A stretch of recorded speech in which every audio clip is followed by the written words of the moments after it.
Left సైడ్లో ఉంటుంది, అదే లొకేషన్. ఇది యాక్చువల్గా బీచ్ చూసారు కదా, ఇది కరేబియన్ బీచ్. కరేబియన్ అట్లాంటిక్ రెండు కలిసి ఉంటాయి.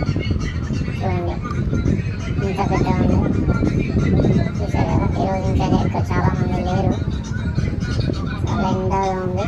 ఇక్కడ షిప్పులు చూసారా, షిప్పులు వెళ్తున్నాయి. ఇసుక మొత్తం తెల్ల వైట్ శాండ్ ఇది మొత్తం.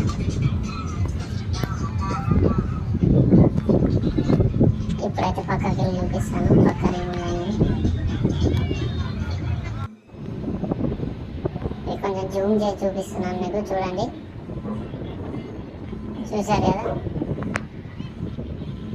ఇంకొంచెం దగ్గరగా జూమ్ చేసి చూపించాను. అన్ని బోట్స్ కానీ. ఇది బర్సెలో హోటల్ అండి.